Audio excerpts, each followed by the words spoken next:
আসসালামু আলাইকুম, সবাইকে স্বাগতম। আজকে 41তম বিসিএস লিখিত উত্তরণের দিক নির্দেশনা মূলক সেমিনারে।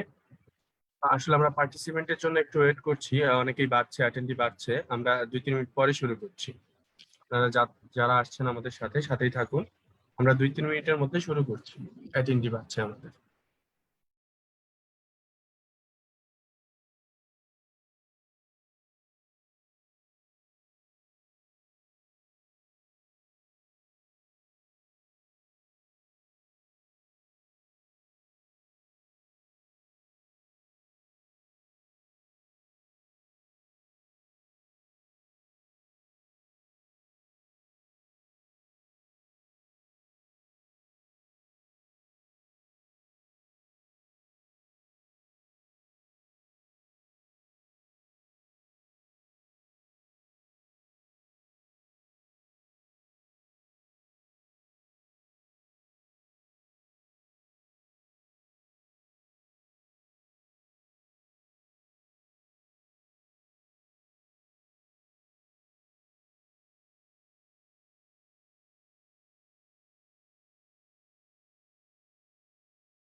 আসসালামু আলাইকুম।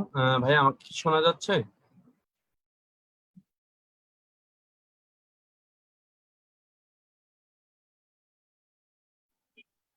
হ্যাঁ, শুনতে পাচ্ছেন?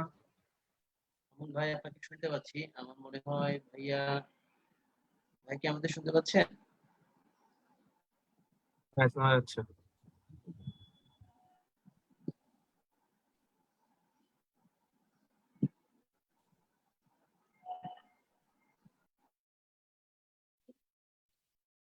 দাদা, শুনতে পাচ্ছেন আমাকে?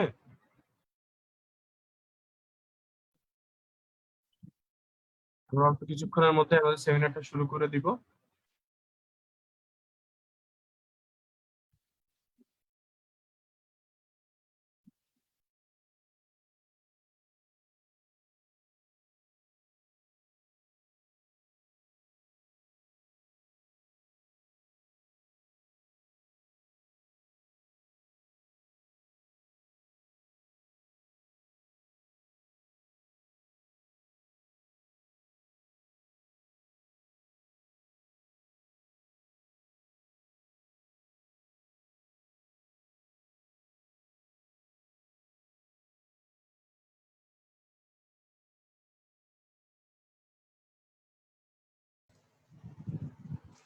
সবাইকে স্বাগতম আর শুভ সকাল, শুভ রমজান। আশা করছি সবাই ভালো আছেন। আমাদের রিটেন ক্লাস শুরু হচ্ছে আগামীকালকে থেকেই। তো আজকে ক্লাস শুরুর পূর্বে একটা ছোটখাটো ওরিয়েন্টেশনের মতো একটা সেমিনার আমরা সবাই করি। আহ, তারই ধারাবাহিকতায় আসলে আপনাদের সবার সাথে আবারও দেখা হলো। তো সবাইকে আবারও স্বাগতম জানাচ্ছি। আমাদের মূল মন্ত্র যেটা ছিল যে একটা গোছানো প্রস্তুতি আপনাদের সামনে উপস্থাপন করা, এবং যেহেতু বিসিএস একটা দীর্ঘ যাত্রা, এই দীর্ঘ যাত্রায় সঠিক দিশায় আপনারা যেন চলতে পারেন, তার জন্য এই গোছানো প্রস্তুতি আপনি নিজে কিভাবে নিতে পারবেন তার পর্যাপ্ত সহযোগিতা করা। তো সেই মূল মন্ত্র নিয়ে আসলে উত্তরণের যাত্রাটা শুরু হয়েছিল, যেটা এখনো চলছে, এবং আপনাদের অংশগ্রহণে এই যাত্রাটা আসলে আরো সুন্দর হচ্ছে। তো প্রথমে আসলে আমরা কয়েকটা প্রশ্ন আপনাদের জন্য করব, খুব ছোট ছোট পোল কোশ্চেন। আপনারা পোল কোশ্চেন গুলো আনসার দিলে আমাদের জন্য খুব ছোট্ট একটা সার্ভেও হয়ে যাবে, এবং আপনাদের অংশগ্রহণটাও আমরা বুঝতে পারবো। তো প্রথম প্রশ্নটা হলো, উত্তরণে এর পূর্বে আপনি ক্লাস করেছেন কিনা? যে কোনো ধরনের ক্লাস, সেটা বিসিএস এর 41st রিলেটেড হোক, বা 43 রিলেটেড হোক, বা ফ্রি উইক রিলেটেড হোক, যে কোনো একটা ক্লাস যদি আপনি করে থাকেন, সেই ক্ষেত্রে আপনি এখানে পোল কোশ্চেনে অংশগ্রহণ করতে পারেন।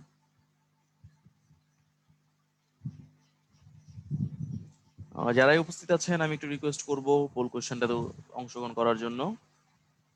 এটা আমাদের সার্ভের জন্য খুব দরকার হবে, বিশেষ করে আপনাদের সার্ভিস দেওয়ার ক্ষেত্রেও এটা খুব প্রয়োজন হবে।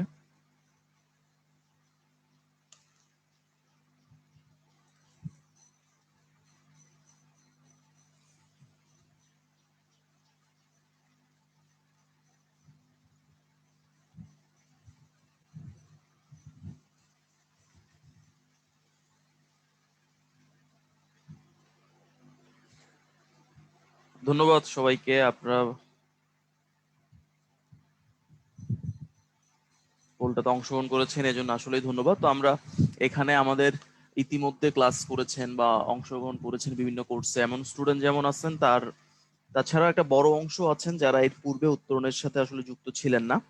তো আমি আসলে আজকে দুইটা অংশই কভার করব। রিটেনের জন্য তো অবশ্যই চেষ্টা করব আপনাদেরকে একটু সাহায্য করার জন্য, তাছাড়া উত্তরণের যে সার্ভিস গুলো, কিভাবে পরীক্ষা দিতে হয়, ক্লাসের সিস্টেম গুলো, সেগুলো আপনাদেরকে আরেকবার দেখিয়ে দিব। তো থ্যাংক ইউ প্রথম পোল কোশ্চেনের জন্য যারা অংশগ্রহণ করেছেন। এখন দ্বিতীয় পোল কোশ্চেনটা আসলে যদিও একটু রেসিজম হয়ে যায়।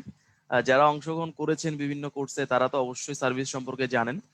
যারা বিগত 10 দিন ধরে আসলে উত্তরণের সাথে যুক্ত আছেন, তারাও এখানে অবশ্যই অংশগ্রহণ করবেন। যে উত্তরণের যে সার্ভিসটা আপনারা পাচ্ছেন, ক্লাসের সিস্টেম, ক্লাসের পরে পিডিএফ দেওয়া, অবশ্যই দাগানো পিডিএফ যেটা টিচার ক্লাস নিয়েছেন বা ভাইয়া ক্লাস নিয়েছেন, দেন হলো এক্সাম সিস্টেম, যেটা আমরা মনে করি যে যথেষ্ট ভালো, এখনো পর্যন্ত বাংলাদেশে অদ্বিতীয়, এরকম এক্সাম সিস্টেম মনে হয় না কারো কাছে এখনো পর্যন্ত আছে। সেই এক্সাম সিস্টেম, দেন খাতা দেখার সিস্টেম, ওভারঅল সবকিছু মিলে যদি আসলে বলা হয় আর কি, যে সার্ভিস যেটা ছিল সেটা আপনাদের জন্য কেমন ছিল। তো আমি দেখছি মোটামুটি একটা বড় অংশে অলরেডি ভোট দিয়ে দিয়েছেন, বাকিদেরও একটু আমি অনুরোধ করব যদি ভোট দিয়ে দেন। আপনাদের এই ভোটের মূল্যায়নের মাধ্যমে কিন্তু আমরা আমাদের সার্ভিসকে ভালো করতে পারবো। তো এর বাইরেও আপনার যদি কোনো সে থাকে, কোনো সাজেশন থাকে, আপনারা অবশ্যই চ্যাট বক্সে জানাতে পারেন, অথবা কিউ&এ তে জানাতে পারেন। আমরা অবশ্যই আপনাদের কথার মূল্যায়ন করব, এবং যেসব জায়গায় আমাদের ঘাটতি আছে, আপনারা বিশ্বাস করেন বা আমরা মনে করি যে ঘাটতি আছে, সেসব জায়গায় আমরা অবশ্যই ইমপ্রুভ করারও চেষ্টা করব। তো আমি যেটা দেখতে পাচ্ছি আর কি, আপনাদের ভোটে মোটামুটি 95%, আসলে 95%-এর মতোই চমৎকার আর ভালোর মধ্যেই আছে। সো এটা আমাদের জন্য একটা আসলে আরামদায়ক স্বস্তি, যে আমরা যে পরিশ্রমগুলো করতেছি সেগুলো আপনাদের কাজে লাগতেছে। Thank you very much. এটা আমাদের জন্য একটা অ্যাপ্রিসিয়েশন হয়ে গেল। আচ্ছা, এবার একদম স্পেসিফিক একটা প্রশ্ন করি, যেহেতু আমরা লিখিত নিয়ে কথা বলছি। তো কালকে থেকে লিখিতর ফুল কোর্সটা শুরু হচ্ছে, একদম পরিপূর্ণভাবে সিলেবাস ধরে ধরে ক্লাস বন্টন শুরু করে এটা শুরু হয়ে যাবে। তার এই লিখিতর সিস্টেমটা বোঝানোর জন্য আসলে আমরা একটা ওই 10 days ফ্রি উইক চালু করেছিলাম আর কি, 10 দিনের একটা কোর্স চালু করেছিলাম। একেবারেই ফ্রি ছিল, যে কোনো কেউ রেজিস্ট্রেশন করে ক্লাসটা করতে পারতো। এবং এই ফ্রি উইকে আমরা চেষ্টা করেছি আসলে কোনো টপিককে গভীরভাবে তো বোঝানো এত কম সময়ে সম্ভব না। আমরা যেটা চেষ্টা করেছি, ওভারঅল একটা আইডিয়া দেওয়া, যেহেতু আপনাকে পরীক্ষাটা দিতে হবে। কোনো কোনো পরীক্ষা 4 ঘন্টা, কোনো কোনো পরীক্ষা 3 ঘন্টা। তো ওই 3 ঘন্টা পরীক্ষা দেওয়ার জন্য আপনার বাসায় কতক্ষণ পরিশ্রম করতে হবে, বা কিভাবে পরিশ্রম করলে ওই 3 ঘন্টা বা 4 ঘন্টার পরীক্ষাগুলো আপনি ভালো দিতে পারবেন, তার একটা জিস্ট চেষ্টা করেছি আমরা এখানে দেওয়ার। তো সবগুলো সাবজেক্ট আসলে কভার করতে পারিনি, বা কভার করিনি এটাও বলা যায়। অনেক কয়েকজন লিখেছেন যে এই বিষয়ে ক্লাস থাকলে ভালো হতো। অবশ্যই ক্লাস তো সবগুলোতেই থাকলে ভালো হতো, বাট আমাদের থিমটা আসলে সবগুলো ক্লাস দেয়া না। আমাদের থিমটা ছিল হলো আপনাদের বুঝানো যে পরীক্ষাটা কিভাবে দিতে হয় এবং প্রশ্ন দেখে সিলেবাস দেখে প্রিপারেশন কিভাবে নিতে হয়। সো আমরা মনে করি যে আপনারা এই থিমটা বুঝতে পেরেছেন, এবং যারা এই পরীক্ষাগুলোতে অংশগ্রহণ করেছেন আমরা দেখেছি যে প্রথম পরীক্ষা এবং শেষ পরীক্ষার মধ্যে আপনার খাতা যদি চেক করে দেখি একটা সুন্দর পরিবর্তন আছে, আপনি পরীক্ষাটা কিভাবে দিতে হয় সেটা বুঝতে পারতেছেন। So it is a plus point. তো যারা অংশগ্রহণ করেছেন তাদেরকে তো অবশ্যই ধন্যবাদ। যারা অংশগ্রহণ করেননি তাদেরও বলবো যে এটা এখনো ওপেন আছে, আপনারা চাইলে একটু অংশগ্রহণ করতে পারেন। এবং যেহেতু এখনো লকডাউন, আমরা এখনো মহামারীর মধ্যে দিয়েই যাচ্ছি, পরিস্থিতি স্বাভাবিক হতে হয়তো আরো কিছুটা সময় লাগবে। তাই এই সময়টা আপনি যত বেশি পারেন স্টাডির মধ্যে থাকার চেষ্টা করেন। তাই রেগুলার ক্লাসের সাথে সাথে আপনারা অবশ্যই যে কাজটা করবেন সেটা হলো এক্সট্রা যে ক্লাসগুলো পাওয়া যায় সেগুলো করবেন। তো ফ্রি উইক যদি করা না থাকে 10 ডেজে 5টা ক্লাস 5টা পরীক্ষা ছিল, সেই 5টা ক্লাস অবশ্যই করে নেবেন। মোটামুটি একটা ভালো আইডিয়া পেয়ে যাবেন। ফুল আইডিয়া পাবেন না এটা তো অবশ্যই জানেন, বাট একটা মোটামুটি আইডিয়া পাবেন যে কিভাবে আসলে পরিশ্রমগুলো করতে হবে, কোন বিষয়ে কিভাবে জোর দিতে হবে এবং কোন বিষয়গুলোকে প্রাধান্য দিতে হবে বেশি। মানে এটা পার্সন টু পার্সন ভ্যারি করে, বাট ক্লাসগুলো করলে আপনি একটা ছোট্ট আইডিয়া পেয়ে যাবেন যে আপনাকে কোন বিষয়টাতে প্রাধান্য বেশি দিতে হবে। তো যারা ক্লাস করেছেন এটা মূলত আসলে তাদের জন্য, যারা করেননি তারা তো আসলে এখনো এই সার্ভিসটার সাথে এনরোল না। তো যারা করেছেন তাদেরকে আসলে আমাদের ছোট্ট একটা প্রশ্ন যে এই 10 দিনের যে ক্লাস পরীক্ষা কম্বিনেশনটা ছিল, এটা আপনার সাথে আসলে কেমন লেগেছে? আপনারা কেমন লেগেছে এটা ভোটের মাধ্যমেও জানাবেন। অবশ্যই চ্যাট বক্সেও আপনি আমাকে জানাতে পারেন যে কোন স্পেসিফিক বিষয়টা আপনার ভালো লেগেছে, অথবা যদি কোনো জায়গায় দুর্বলতা মনে হয়, যে ছোটখাটো দুর্বলতা মনে হয়েছে, সেই দুর্বলতার জায়গাগুলো আপনি বলতে পারেন। আমরা অবশ্যই চেষ্টা করব সেই দুর্বলতা কাটিয়ে আপনাকে একটা ভালো সার্ভিস দেওয়ার জন্য। তো চ্যাট বক্স এবং কিউ&এ দুইটাই আপনাদের জন্য ওপেন আছে। ভোট দেওয়ার পর আপনারা অবশ্যই আপনাদের কমেন্ট গুলো লিখবেন। আপনাদের কমেন্ট গুলোই কিন্তু আমাদের জন্য সবচেয়ে বেশি গুরুত্বপূর্ণ। আমি কয়েকটা প্রশ্ন পেয়েছি, এগুলো বলে দেই। সৈয়দ ভাই বলছে, how will be the class conducted online, live class or zoom or recorded class? বা এটা একেবারে লাইভ ক্লাস, আপনি টিচারের সাথে কমিউনিকেট করতে পারবেন। মানে টিচারের সাথে আপনি চ্যাট বক্সে কিউ&এ তে মাঝে মাঝে ভোকালও আমরা দিয়ে দেই, মাইক্রোফোন অন করে দেই, আপনি মাইক্রোফোনেও কথা বলতে পারবেন। It will be fully online, একেবারে অনলাইন হবে। উম্মি জিজ্ঞেস করেছেন কোথায় পাবো ক্লাসগুলো? ওয়েবসাইটে পাবেন ভাই, আমাদের ওয়েবসাইটে। আমি একটু পর ওয়েবসাইটে যাচ্ছি, ওয়েবসাইটে গিয়ে উত্তরণের সবগুলো সার্ভিস দেখিয়ে দিব, তখন আমি ক্লাসের সিস্টেমটাও দেখাই দিব। আচ্ছা, নিশা বলছেন বাংলাদেশ ভালো লাগছে। আমাদের মনে হয় সবগুলো ক্লাসই ভালো লাগছে, মানে আমারই সবগুলো ক্লাস ভালো লাগছে। কিছু সীমাবদ্ধতা ছিল, সীমাবদ্ধতার মতো অন্যতম ছিল আসলে সময়। মানে খুব কম সময়ে চেষ্টা করা হয়েছে যত বেশি জিস্ট আপনাদের সামনে নিয়ে আসা যায়, সেই চেষ্টাটা ছিল। কিছু ক্ষেত্রে হয়েছে যা সিলেবাস একটু বড়, যার ফলে একটু টানাটানি হয়েছে। বাট ওভারঅল যখন ক্লাসগুলো হবে তখন কিন্তু ছোট ছোট টপিকের উপরেই একটা দীর্ঘ সময় ক্লাস করানো হবে। ফ্রি ক্লাসটাতে চেষ্টা করা হয়েছে যত বেশি টপিককে আপনার একসাথে আপনার সামনে উপস্থাপন করা যায়, যেন আপনি ওভারঅল প্রিপারেশনটা নিতে পারেন। এই জন্য হয়তোবা একটা বা দুইটা ক্লাসে হয়তোবা মনে হয়েছে যে সময়টা আর একটু বেশি হলে ভালো হবে। বাট আবারও বলি, এই ফ্রি ক্লাসগুলোর কিন্তু কোনো উদ্দেশ্য ছিল না আপনাদেরকে শিখানো, জাস্ট আপনাদেরকে বুঝানো কিভাবে শিখতে হবে। সো ওই উদ্দেশ্যটা যদি ফুলফিল হয় তাহলে আমরা মনে করবো যে আমরা সফল। আপনাদেরকে যেটা আমরা বোঝানোর চেষ্টা করেছি আমরা সেটা বুঝতে পেরেছি। এর বাইরেও আপনাদের যে কোনো কমেন্ট থাকলে আপনারা করতে পারেন। সেই কমেন্ট গুলো অবশ্যই আমাদের জন্য অনেক গুরুত্বপূর্ণ হবে, কারণ আপনাদের কমেন্টের উপরে আমাদের পরবর্তীতে আপনাদের যে সার্ভিস গুলো দিব সেই সার্ভিস গুলো ডিপেন্ড করতেছে। তো আমি কয়েকটা প্রশ্ন উত্তর দিয়ে দেই। যেমন ফ্রি ক্লাসের পিডিএফ প্রিন্ট করে রাখবো? হ্যাঁ, যদি আপনার মনে হয় পিডিএফ গুলো আপনার জন্য গুরুত্বপূর্ণ আর এটা সবসময় পাওয়া যায়, প্রিন্ট করে রাখলে তো অবশ্যই ভালো। যদি প্রিন্টার সিস্টেম থাকে অবশ্যই ভালো। আর প্রিন্টারের কথাটা যেহেতু আসছে, আমার ছোট্ট একটা ইনফরমেশন আপনাদের সাথে শেয়ার করার কথা ইচ্ছা আছে আর কি। আমি যদি বলি, রিটেন পরীক্ষার ক্ষেত্রে প্রতিদিন সংবাদপত্র পড়ার কিন্তু মানে it's a must, it's a Bible. মানে আপনাকে প্রতিদিন সংবাদপত্র কিন্তু পড়তেই হবে। তো সংবাদপত্র আসলে কোন জায়গাটা পড়বেন? আমি কয়েকটা প্রবলেম বলি, এটা ব্যক্তিগত বা যাদের সাথে কথা হয়েছে সবাই জানে আর কি। তো সংবাদপত্রের একটা সমস্যা হলো, দুঃখিত, সংবাদপত্রে যে কথাটা বলতে, আপনি যখন একটা সংবাদপত্র কিনবেন, এটা কিন্তু একটা বিশাল, মানে প্রায় 16 থেকে 20 পৃষ্ঠা পর্যন্ত থাকে, মাঝে মাঝে এক্সট্রা এডিটোরিয়াল থাকে। তো এই 20 থেকে 22 পৃষ্ঠা পড়া আসলে খুব বেশি টাফ। কেন টাফ? কারণ অনেক বেশি সময় লাগে। এটা তো ছোট আর 20 পৃষ্ঠার বই না, বিশাল বড় একটা পাতা। তো এই 20 থেকে 22 পৃষ্ঠা পড়া আমরা আসলে সবসময় নিরুৎসাহিত করি, এটা করা যাবে না। তাহলে কি করতে হবে, সর্বোচ্চ 6 থেকে 7 পৃষ্ঠা পড়তে হবে। এখন এই 6 থেকে 7 পৃষ্ঠা কিভাবে পড়বেন তার একটা ছোট্ট লিস্ট আমি আপনাকে বলে দিই। একদম এই পাতাগুলো পড়লেই কিন্তু আপনি মোটামুটি সবগুলো ইনফরমেশন, মানে একটা সংবাদপত্র থেকে যতগুলো ইনফরমেশন দরকার হয় সবগুলো পেয়ে যাবেন। সো আমি লিস্টটা বলে দেই, অবশ্যই প্রথম পাতা পড়বেন। এখন কিছু জিনিস একটু মাথায় রাখবেন, যেমন প্রথম পাতায় বেশ কিছু দুর্ঘটনার ঘটনা থাকে, বা বুঝতে পারতেছেন যে এমন কিছু ঘটনা থাকে যেগুলো আসলে মন মানসিকতা খারাপ করে দেয়। তো আপনি যেহেতু একটা দীর্ঘ প্রিপারেশন আছেন, আপনার মন মানসিকতা শক্ত থাকতে হবে, যেন আপনি একটা সংবাদ পড়ে সারাদিন পড়লেন না, ভাত খেতে পারলেন না, এরকম করা যাবে না আর কি। তো এই জিনিসগুলো ফিল্টার করে ফেলতে হবে। বাট স্টিল প্রথম পাতার গুরুত্ব সবচেয়ে বেশি, কারণ দেশে বা বিদেশে সবচেয়ে গুরুত্বপূর্ণ যে ঘটনাগুলো ঘটে সেগুলো কিন্তু প্রথম পাতায়। আর প্রথম পাতার সাথে কোনটা পড়তে হবে, সেটা হলো শেষ পাতা। কারণ সংবাদপত্র যেই হাতে নেয় সেই কিন্তু প্রথম আর শেষ পাতা অবশ্যই পড়ে, এবং এখানে সবচেয়ে গুরুত্বপূর্ণ ঘটনাগুলোর জিস্ট দেয়া হয়, ফুলটা কিন্তু দেয়া হয় না, জিস্ট দেয়া হয়, ফুলটা থাকে ভিতরে। ঠিক আছে, তাহলে প্রথম এবং শেষ পাতা পড়বেন। দেন পড়বেন দ্বিতীয়, দ্বিতীয় পাতাটাও গুরুত্বপূর্ণ, এবং শেষের দিক থেকে দ্বিতীয়।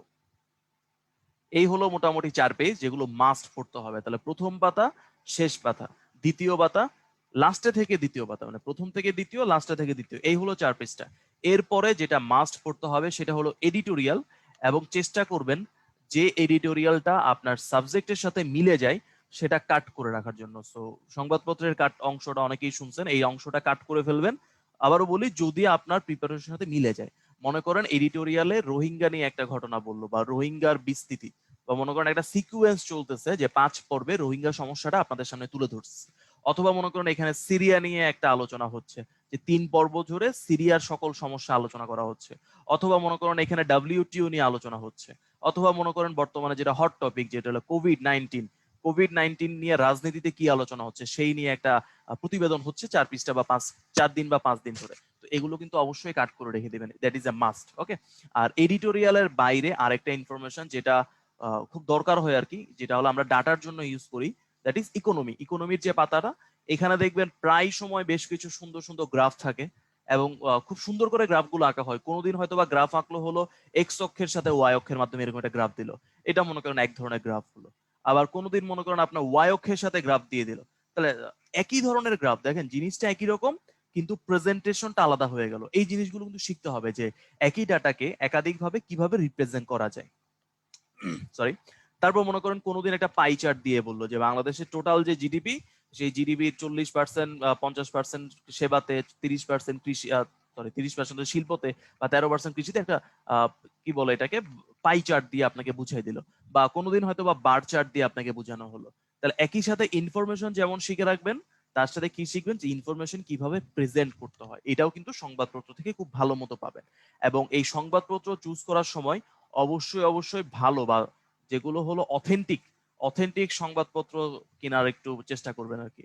কারণ আপনি এমন একটা সংবাদপত্র পড়লেন যার গ্রহণযোগ্যতা নেই, তখন প্রবলেমটা হবে কি, আপনি যে ডাটাগুলো পরীক্ষায় লিখবেন সেগুলো ভুল হওয়ার সম্ভাবনা বেড়ে যাবে। ঠিক আছে, তো এটা একটা প্রবলেম। আচ্ছা, তাহলে সংবাদপত্রের কথাটা বলতেছিলাম কারণ প্রিন্টার থেকে আসছিলাম।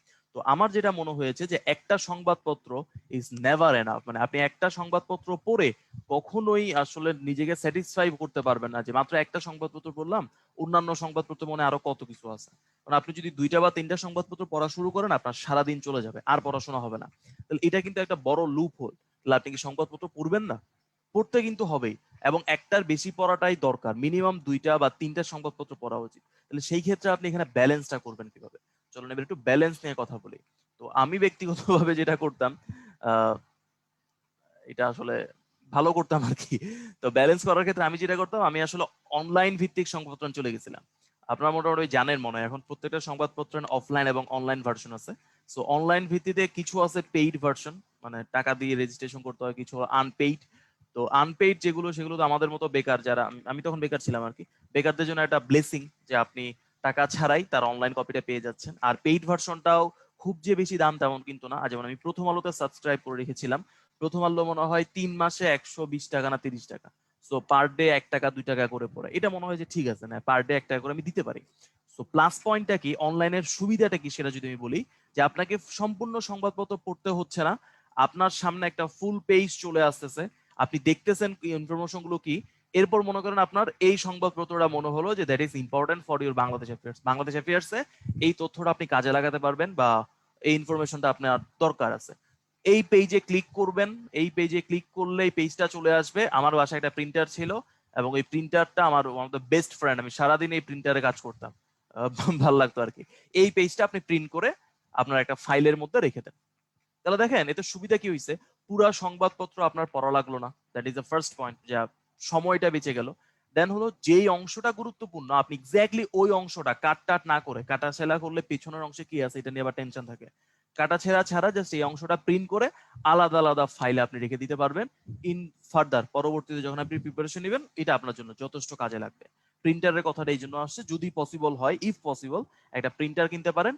রিটেন এবং ভাইবার প্রিপারেশনে প্রিন্টার আপনার একটা বেস্ট ফ্রেন্ড, মানে খুব ভালো বন্ধু হিসেবে প্রতীয়মান হবে, এটা আমি গ্যারান্টি দিয়ে বলতে পারি। সো যেই প্রশ্ন করেছিলেন প্রিন্টারের ব্যাপারে, থ্যাংক ইউ। প্রিন্টার এই ক্ষেত্রে খুবই দরকার, যদি সম্ভব হয় একটা পুরাতন প্রিন্টারও যদি হয় সেটা নিয়ে নেন। প্রিন্টারের quality is not doesn't matter, এটা দরকার নেই। মোটামুটি একটা প্রিন্টার যেটা প্রিন্ট করে দেয় that will be very good. আর মাঝে মাঝে হয় কি আমরা লিখতে মানে কন্টিনিউ আপনি লিখতেছেন, আপনি বোর হয়ে যাবেন, তো মাঝে মাঝে মনে হচ্ছে ঠিক আছে আমি একটু টাইপও করি। তো সেই ক্ষেত্রে আপনার একটু ডাইভার্সিফাইড ইনফরমেশন আসলো, যে আপনি নোট করতেছেন, লিখে লিখে নোট করতেছেন, হঠাৎ করে মনে হলো যে আর পারতেছি না, মানে মাথা ব্যথা করতেছে, আপনি পিসির সামনে বসলেন, গান শুনে শুনে টাইপ করতেছেন বা নোট করতেছেন। তো সেই ক্ষেত্রে কিন্তু প্রিন্টার একটা ভালো আহ, ভালো উপকারী বন্ধু। আচ্ছা, একজন বলছেন যে ভাই আমরা কি প্রিন্টার বিক্রি করতেছি কিনা? না না ভাই, আমরা প্রিন্টার বিক্রি করতেছি না, জাস্ট আপনাদের মানে আপনাদের কাজে লাগতে পারে এই জন্য বলা। ভাই আমাকে প্রিন্টার বিক্রেতা মনে করেন না, প্রিন্টার বিক্রেতা আমি না আর কি। আচ্ছা, আমি একটু সামনের দিকে যাই, প্রিন্টার নেওয়ার কথা না বলি। তা আমরা ছোট ছোট কিছু টিপস চেষ্টা করেছি আর কি, এটা এক্সপেরিয়েন্স এর উপরে ভিত্তি করে, বিভিন্ন ধরনের এক্সপেরিয়েন্স এর উপরে, যেগুলো আপনাদের কাজে লাগতে পারে। আহ একজন প্রশ্ন করেছেন নিউজ পেপারে কেমন সময় দিবেন? ঘন্টা দুয়েকের বেশি আসলে দেয়া কোনোভাবে উচিত না। আর বিল্লাল ভাই বলছেন ম্যাথ ক্লাসটা, হ্যাঁ ওই দিন একটা ইনসিডেন্ট হয়েছিল, সেদিন মনে হয় জানেন সেদিনই লকডাউন শুরু হয়েছিল, so there is a problem, don't worry. আমাদের ম্যাথ ক্লাস বাংলাদেশের বেস্ট ম্যাথ ক্লাস হয়, এটা একদম গ্যারান্টি দিয়ে বলতে পারি। বাংলাদেশে এর চেয়ে ভালো ম্যাথ ক্লাস কেউ করাবে না কোনোদিন, নট পসিবল, আগেও কেউ করায় নাই। সো ম্যাথ ক্লাস নিয়ে টেনশন করুন না, ম্যাথে ডেফিনেটলি বেস্ট টিচার আপনার ক্লাস নেবে। ওই দিন লকডাউনের কারণে একটা ব্যাড ইনসিডেন্ট হয়েছিল, বাট স্টিল ক্লাসটা মনে হয় বেশ ভালো ছিল, হয়তো সময় নিয়ে একটু সমস্যা হয়েছিল। আচ্ছা, আমরা যে ছোট ছোট টিপস গুলো আপনাদের জন্য তৈরি করেছি এগুলো একটু শেয়ার করি। আমরা এটা আবারও বলি, এটা টোটালি এক্সপেরিয়েন্স এর উপর ডিপেন্ড করে। যারাই প্রিপারেশন নিয়েছে দীর্ঘ সময় ধরে বিভিন্ন ক্যাডার সার্ভিসে আছেন, তাদের সাথে কথা বলে ছোট ছোট অংশ ভাগ করে আমরা চেষ্টা করেছি যে যেগুলো খুবই গুরুত্বপূর্ণ, যেগুলো আপনাকে অবশ্যই অবশ্যই মেনে নিতে হবে এবং যেই রাস্তা ধরে চললে আপনার সম্ভাবনা সফলতার সম্ভাবনাটা অনেকটাই বৃদ্ধি পাবে। তো এই ছোটগুলো টিপস গুলো আপনাদের সাথে ছোট করে শেয়ার করি আমি। প্রথমত হলো আপনি কেন ক্যাডার সার্ভিস, মানে এটার প্রশ্নটা আমি আসলে এইভাবে করি যে ওয়াই, যে আপনি কেন আসলে ক্যাডার সার্ভিস আসতে চান।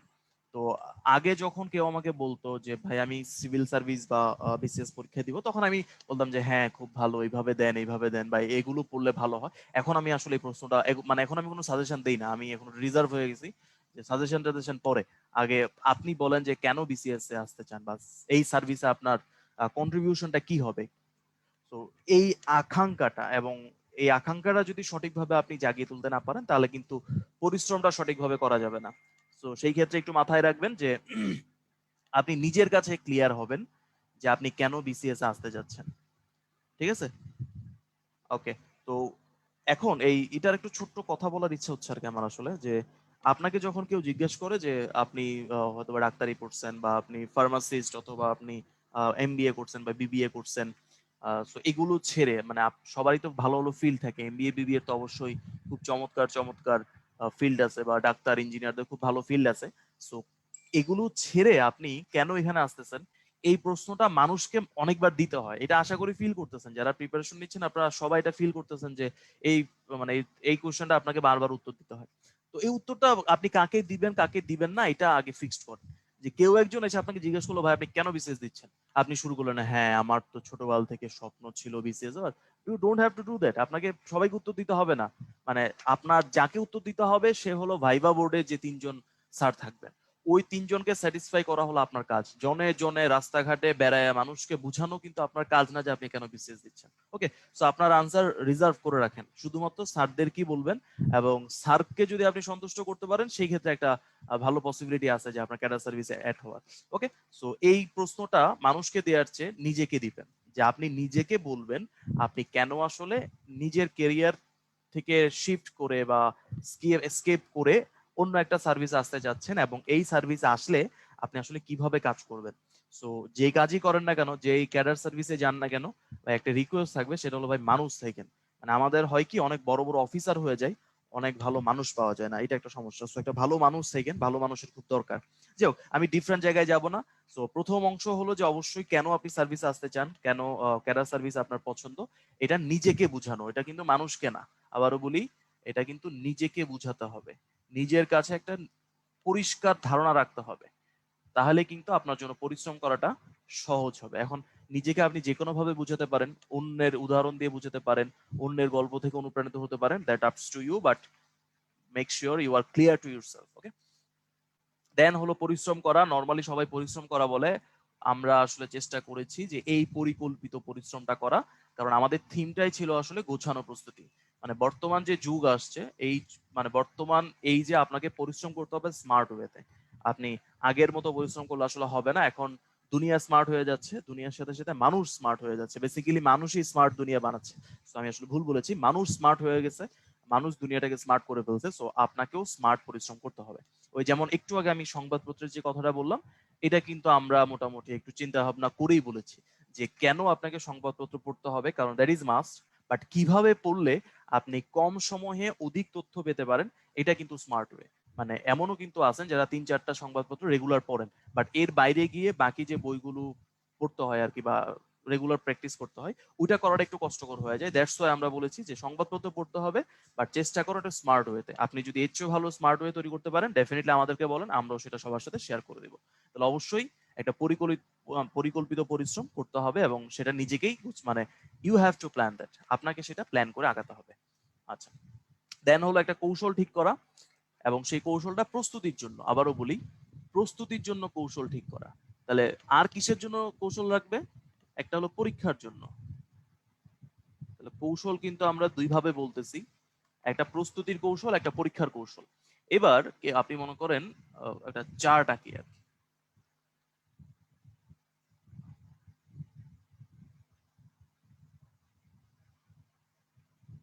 এটাকে আমি বললাম কৌশল, আর এটাকে বললাম প্রস্তুতি, আর এইটাকে বললাম বিসিএস। সো আলটিমেটলি আপনি যদি শুধু কৌশলের দিকে আগান, তাহলে আপনি মানে এই পয়েন্টটাকে আমি বিসিএস বললাম, যে এখানে গিয়ে আপনি স্যার ক্যাডার হয়ে যাবেন। তা আপনি যদি শুধু কৌশলের দিকে আগান, মানে শুধু কৌশলী হন, তাহলে কিন্তু হবে না। শুধু যদি পরিশ্রম করে প্রস্তুতি নেন, তাহলেও কিন্তু হবে না। আপনাকে একই সাথে কৌশলীও হতে হবে এবং কৌশলী হয়ে প্রস্তুতি নিতে হবে, তাহলে কিন্তু আপনি একদম পারফেক্ট জায়গায় চলে যেতে পারবেন। আপনি কৌশলী হয়েও কিন্তু অনেক দূর যেতে পারতেছেন, but that is not near to cadre service. আপনি খুব ভালো প্রস্তুতি নিছেন, but still you are very far to cadre service, because আপনার কৌশলটা ঠিক ছিল না। এখন এই প্রস্তুতি এবং কৌশল নিয়ে কথা বলার জন্য আমি অবশ্যই দুইটা জিনিস বলবো, একটা হলো সময়, এবং আরেকটা হলো মানসিকতা। তো প্রথমে একটু মানসিকতা নিয়ে বলি, খুব হাস্যকর শোনাবে যদিও। মানসিকতা হলো এই ক্যাডার সার্ভিসের পরীক্ষাটা আপনার নিজেকেই দিতে হবে। তো আপনার পাশে কে বসবে, কার কাছ থেকে হেল্প পাবেন, এই চিন্তা ভাবনাটা ছেড়ে দেন, এটা রিটেনে ঝামেলা করে। যেহেতু আপনারা রিটেন প্রিপারেশন নিচ্ছেন, তো এই জন্য রিটেনের কথাই বলি। এটা রিটেনে ঝামেলা হবে যে পাশে আমার বন্ধু থাকবে, I can get help from him, এটা হবে না। আপনি নিজের প্রস্তুতি নিজেই নিয়ে যান, ঠিক আছে? আর সময়ের কথাটা বলার কারণ হলো, আমরা ভাই আবেগী মানুষ, তো আবেগ কন্ট্রোল করাটা খুব খুব গুরুত্বপূর্ণ। একটা ছোট এক্সাম্পল দিই, মনে করেন আপনি বাংলাদেশ অ্যাফেয়ার্স পরীক্ষা দিচ্ছেন। বাংলাদেশ অ্যাফেয়ার্সে 1 নম্বরে মনে করেন 4টা প্রশ্ন আছে, নর্মালি এটা থাকে, আপনারা মনে করেন অলরেডি বিগত বছরের প্রশ্ন দেখেছেন, সো জানেন যে ক খ গ ঘ এরকম 4টা প্রশ্ন আছে, প্রত্যেকটাই হলো 5 নম্বরের। এটা কিন্তু একটু বলে রাখি, প্রত্যেকটাই প্রশ্ন হলো 5 নম্বরের। এখন fortunately or or unfortunately I don't know, আপনার মনে করেন এই 5 খুব কমন পড়েছে, মানে আপনি বাসা থেকে পড়ে আসছেন, আর এই 5 খুব ভালো কমন পড়ছে। তা আপনি এই দুইটা লিখে মনে করেন যে সুপার, এই দুইটা আপনি সুপার ভাবে লিখছেন, ফাটাফাটি ভাবে লিখছেন। এবং টিচার আসলে ইমপ্রেসড, আপনাকে 4 এবং 4 দিয়ে দিছে, টোটাল পেয়ে গেছেন আপনি 8। এই দুইটা আপনার কমন পড়ে নাই, আপনি মানে এই দুইটা এত ভালো লিখছেন, এত বড় করে লিখছেন, আপনি এই দুইটা মিস করে ফেলছেন। ইট পসিবল, এটা পসিবল মানে এটা হয়, প্রচুর হয়, এটা অগণিত এক্সাম্পল আছে এর। এবার মনে করেন যে ভদ্রলোক কৌশলী এবং পরিশ্রমী, সে কি করবে, সে 4টাকেই ছোট ছোট করে লিখবে। সে মনে করেন এখানেও পাইলো 2.5, আপনার থেকে কম পাইলো, এখানেও পাইলো 2.5, মানে সবগুলোতে আপনার কাছাকাছিও পাইলো না, 2.5 করে 50% নাম্বার পাইছে, যেখানে আপনি 80% নাম্বার পাইছেন। বাট ফরচুনেটলি সে 4টা মিলে পেয়ে গেল 10, আর আপনি পেয়ে গেছেন 8। তা আমি কিন্তু 20-এর মধ্যে কম্পেয়ার করতেছি। সে 20-এ যদি আপনার থেকে শুধুমাত্র কৌশলী হয়ে 2 নাম্বার বেশি পাই, তাহলে 200-তে ডেফিনেটলি 20 নাম্বার বেশি পাবে। এবার চিন্তা করেন তো, ও যদি 800-তে পরীক্ষা দেয়, তাহলে ডেফিনেটলি আপনার চেয়ে 80 নাম্বার বেশি পাবে, আর 900-তে হলো তো 90 নাম্বার বেশি পাবে। 90 number can make a huge difference, মানে আপনার ক্যাডার আর নন ক্যাডার আপনাকে ফেল করাই দিবে এই 90 নাম্বারের জন্য। তাহলে কি করতে হবে, একটা দুইটা প্রশ্নে বা একটা দুইটা বিষয়ে আপনি 80% 99% নাম্বার পাচ্ছেন, আর বাকিগুলোতে নাম্বারই পাচ্ছেন না, এই টেন্ডেন্সি ফেলাই দিতে হবে। টেন্ডেন্সি থাকবে কি আপনি সবগুলোতে মোটামুটি পাবেন। বিসিএস পরীক্ষায় কিন্তু মাস্টার হইতে হয় না, মানে মানে সরি মানে মাস্টার হইতে হয় না, আসলে ঠিকই বলেছি, আপনাকে জ্যাক হইতে হয়। You have to be jack of all trades but master of none. আপনাকে ইংরেজিতে অসাধারণ হওয়ার দরকার নেই, আপনি ইংরেজিতে 60 পান, 50 পান, 55 পান, এনাফ, বাট সবগুলোতে 55 করে পান।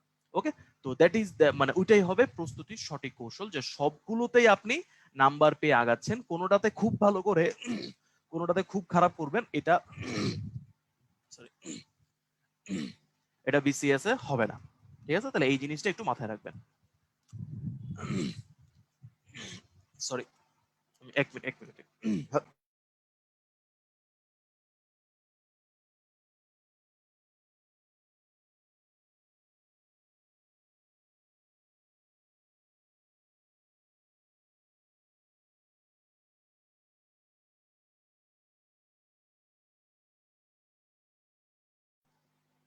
দুঃখিত, আমার একটু রেশ হচ্ছিল। আচ্ছা, পরবর্তী টপিকের কথা যদি বলি, এর আগে একটা প্রশ্নের উত্তর দিয়ে দিই। সাদ ভাইয়া জিজ্ঞেস করছেন, apart from Prothom Alo and Daily Star, which paper do you prefer ভাইয়া?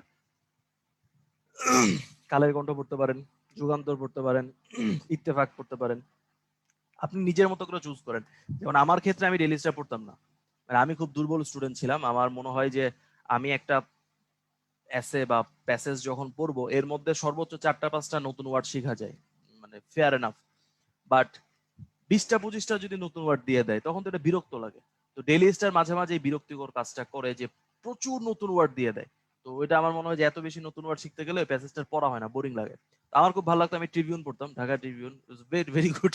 আমাকে কখনো আটকাইতে হইতো না, এক সিকোয়েন্স আমি সব পড়ে ফেলতাম, এবং একটা বা দুইটা ওয়ার্ড থাকতো, সেগুলো গেস করে আমি ওয়ার্ড বের করে ফেলতে পারতাম। একদম লাস্টে গিয়ে আমি ট্রিবিউন পড়তাম, এবং ট্রিবিউন পড়ার কারণ ছিল যে ওই ওয়ার্ড শিখা, সেটাও আবার জিআরই ওয়ার্ড গুলো, যাই হোক সেটা পরে আলোচনা করবো না। সো আপনি নিজের মতো করে চুজ করতে পারেন। প্রথম দিকে একটা ফিক্সড আমি প্রথম আলোই পড়বো এমন না করে আপনি পড়ে দেখেন, আপনি যুগান্তর পড়ে দেখেন, ইত্তেফাক পড়ে দেখেন, প্রথম আলো পড়ে দেখেন, ট্রিবিউন পড়ে দেখেন, নিউ এজ পড়ে দেখেন, বা ডেইলি স্টার পড়ে দেখেন, আপনার যেটা পছন্দ হবে সেটা। ইনফরমেশন কিন্তু ভাইয়া ঘুরে ফিরে একই জিনিসই আছে, এমন কিন্তু না যে খুব মানে একেবারে আননোন কিছু কেউ দেখায়, ঘুরে ফিরে একই জিনিসই থাকে। সো যার যেটা পছন্দ হয় আর কি। আচ্ছা, আমি আপনাদের একটা প্রশ্ন করি, চ্যাট বক্সে এটার উত্তর দিবেন। এখনো বাংলাদেশে একটা পত্রিকা আছে, একটাই আছে আমার যতটুকু মনে পড়ে আর কি, একটাই পত্রিকা আছে যারা তাদের এডিটোরিয়াল সাধু ভাষায় লেখে। এটা কি জানেন কিনা, আর জানলে তার নামটা কি দেখি বলেন দেখি।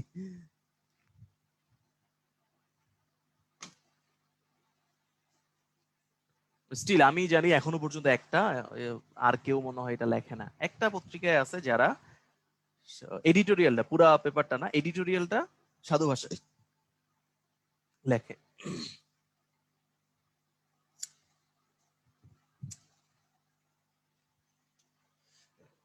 তো আমি রেসপন্স পেয়েছি বেশ কয়েকটা। আপনাদের টোটাল যে স্টুডেন্টের তার 5% আপনারা জানেন যে আসলে পত্রিকাটার নাম কি, আমি বলো এটা পত্রিকাটা হলো ইত্তেফাক, চেক করে দেখতে পারেন।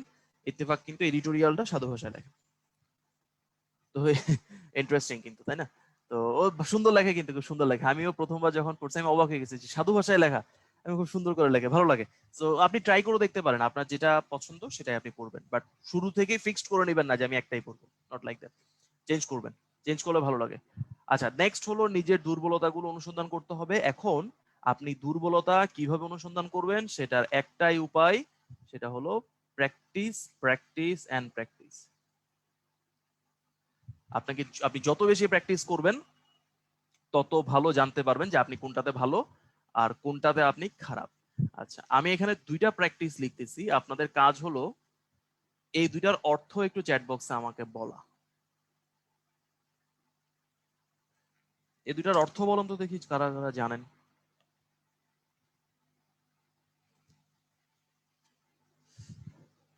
আমি উপরে প্র্যাকটিস শব্দটা দুইবার লিখছি, দুইটার অর্থ কি?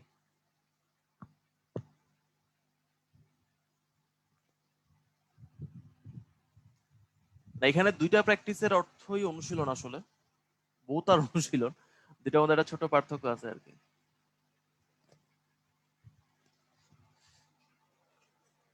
গ্রেট, 4-5 জন উত্তর দিয়েছেন, সঠিক উত্তর দিয়েছেন। নামগুলো খুব ফাস্ট উপরেই চলে গেছে, আমি নামগুলো ধরতে পারি নাই। গ্রেট, এখানে একটা হলো ভার্ব, একটা হলো নাউন। আমেরিকান ব্রিটিশ না, American it's not our American British. একটা হলো নাউন, একটা হলো ভার্ব।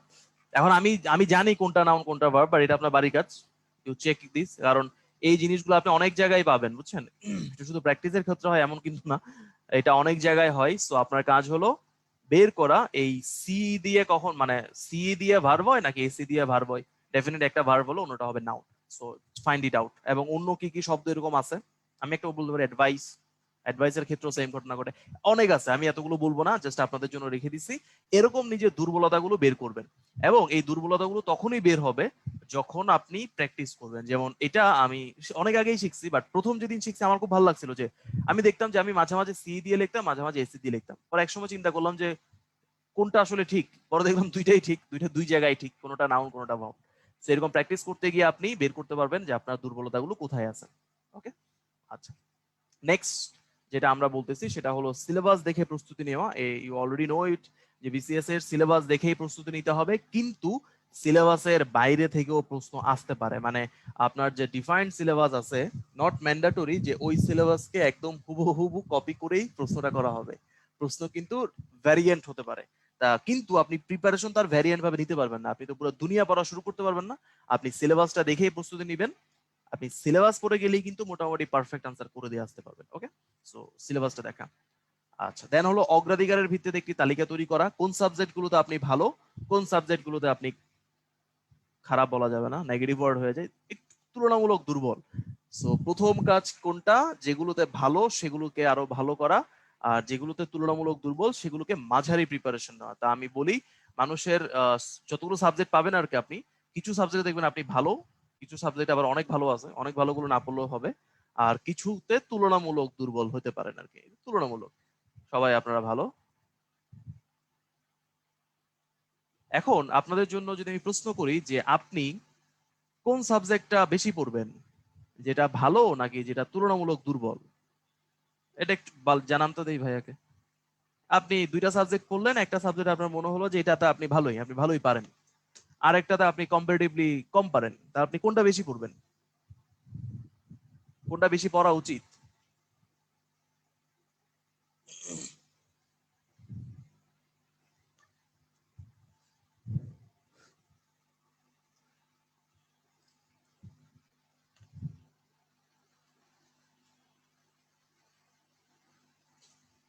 তো আমি সবসময় আমি এই ধরনের প্রশ্ন যখনই ঝামেলা হইতো, যেমন আমি আসলে ব্যাকগ্রাউন্ড আমার ইঞ্জিনিয়ারিং, সো ইতিহাস, বাংলা সাহিত্য, ইংলিশ সাহিত্য, রিটেনে যদিও এটা নাই, বা আন্তর্জাতিক বিষয়াবলী, আমি এগুলোতে খুবই দুর্বল ছিলাম, এগুলো তো আমি একেবারেই পারতাম না, কখনোই পড়ি নাই।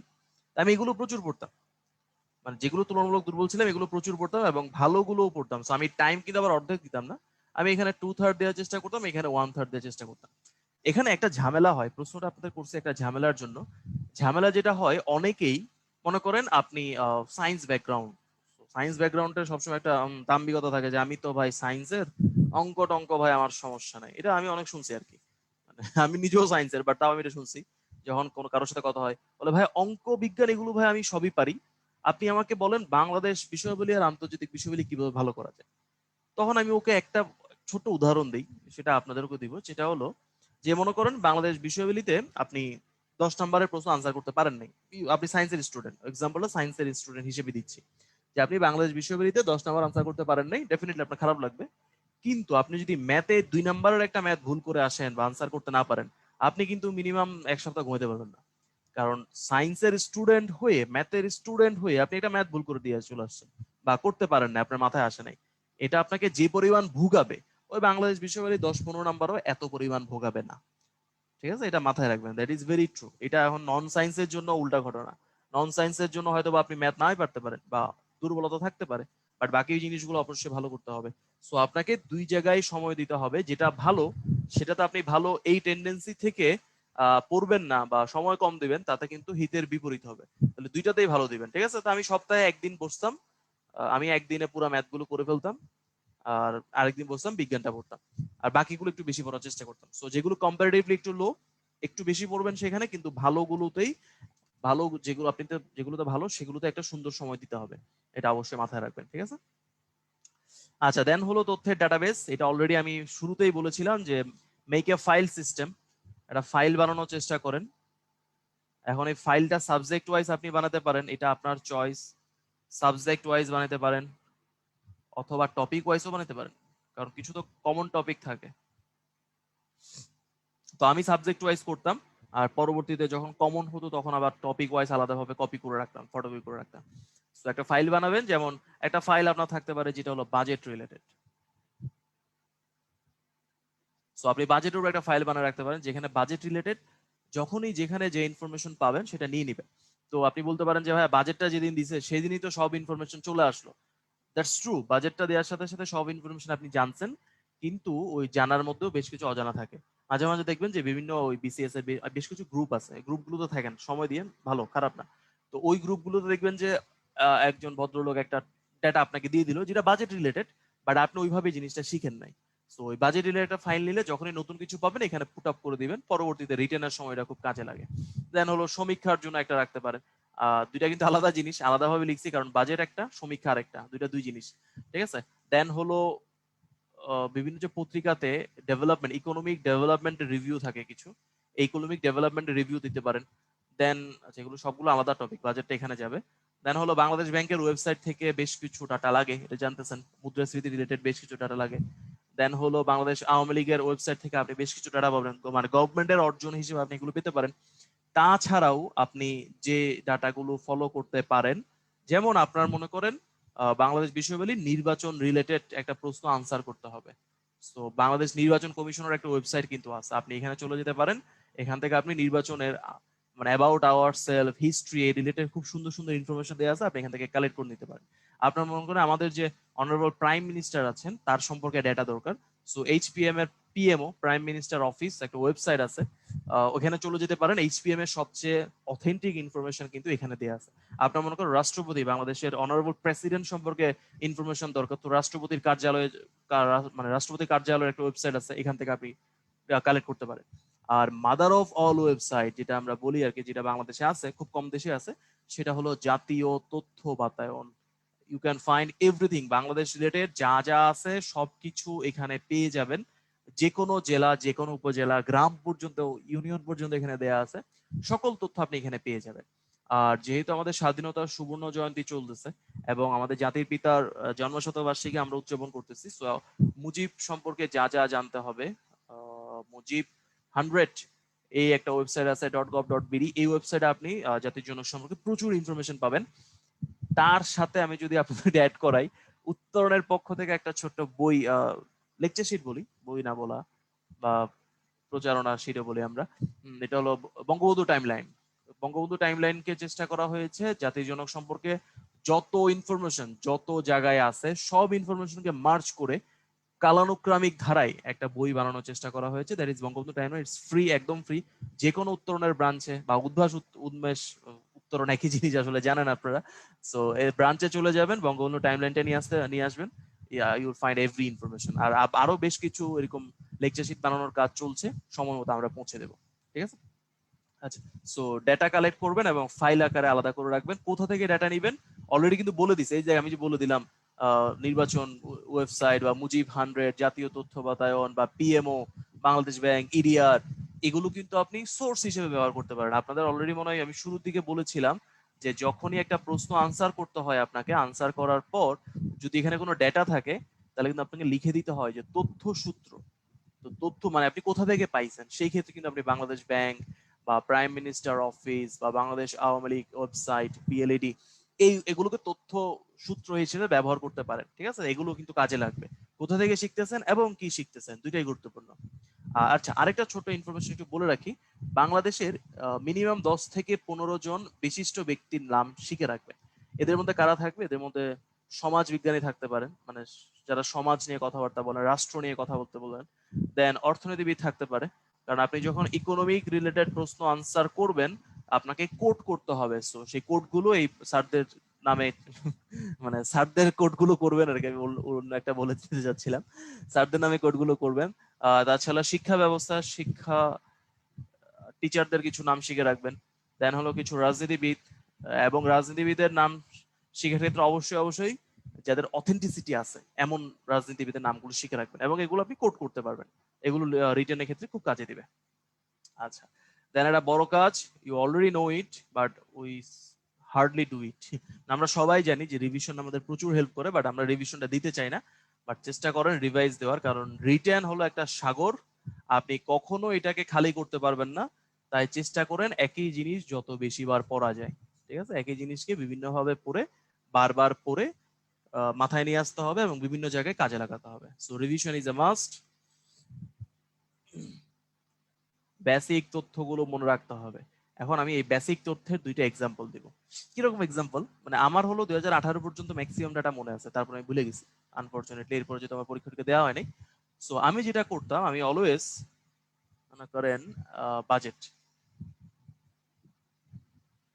তো আমি বাজেটের একটা চার্ট শিখে রাখতাম যে 15 সালে বাজেট কেমন ছিল, 16 সালে বাজেট বাড়ছে, 17 সালে বাজেট বাড়ছে। দেন এখন তো 20-21 যেটা চলে আসছে আর কি, 21-22 কিছুদিন পরে হবে, 20-21 এখন সালের বাজেট। আমি এই চার্টটা সবসময় শিখতাম, এবং যখনই ইকোনমি রিলেটেড কোনো প্রশ্ন আসতো অথবা বাংলাদেশের অগ্রগতি নিয়ে কোনো প্রশ্ন আসতো অথবা বাংলাদেশ রিলেটেড কোনো প্রশ্ন আসতো, আমি এটা ইউজ করতাম যে বাংলাদেশের বাজেটের আকার বাড়তেছে, তার কারণ হলো আমাদের সক্ষমতা বাড়তেছে। এটা হলো একটা। দেন হলো জন্ম মৃত্যু হার, মানে জন্ম এবং দুইটাই কিন্তু জন্ম এবং মৃত্যু হার। এই জন্ম এবং মৃত্যু হার আপনি জনসংখ্যা রিলেটেড যখন প্রশ্ন আসবে সেখানে ব্যবহার করতে পারেন। একইভাবে বাংলাদেশের ইকোনমিক্যাল গ্রোথের মধ্যে ব্যবহার করতে পারেন, কারণ বাংলাদেশের ইকোনমিক্যাল গ্রোথ বাড়তেছে বলে মেডিকেল ইকুইপমেন্ট বাড়তেছে। মেডিকেল ইকুইপমেন্টের সক্ষমতার জন্য বাংলাদেশের চিকিৎসা ব্যবস্থা ভালো হচ্ছে। চিকিৎসা ব্যবস্থা ভালো হচ্ছে বলে মৃত্যু হার কমতেছে, জন্ম হার বাড়তেছে। There is a balance. আপনি সবকিছুকেই আলু মানে এই ইনফরমেশন গুলোকে আলু বানায় ফেলবেন, সব জায়গায় দিয়ে দেবেন, সব জায়গায় খাওয়ানো যায়। দেন হলো জিডিপি গ্রোথ যদি বলি, এটাও আপনি সব জায়গায় ব্যবহার করতে পারবেন। দেন হলো social security net, very important. এখানে যে ডেটাগুলো আছে আপনি সব জায়গায় ব্যবহার করতে পারেন। দেন হলো মেগা প্রজেক্ট, বাংলাদেশ রিলেটেড যে কোনো জায়গায় আপনি মেগা প্রজেক্ট এর ডেটা ইউজ করতে পারবেন।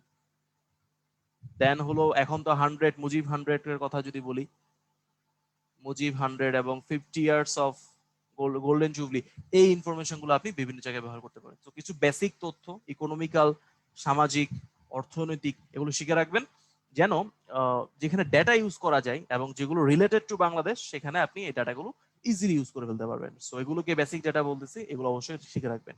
আর এর বাইরে একটা চার্ট শিখবেন যেখানে আসলে পুরা বাংলাদেশ আছে, মানে বাংলাদেশ রিলেটেড 1-2 পৃষ্ঠার একটা চার্ট বানায় সব ডাটা শিখে রাখবেন। এখানে কি কি থাকবে?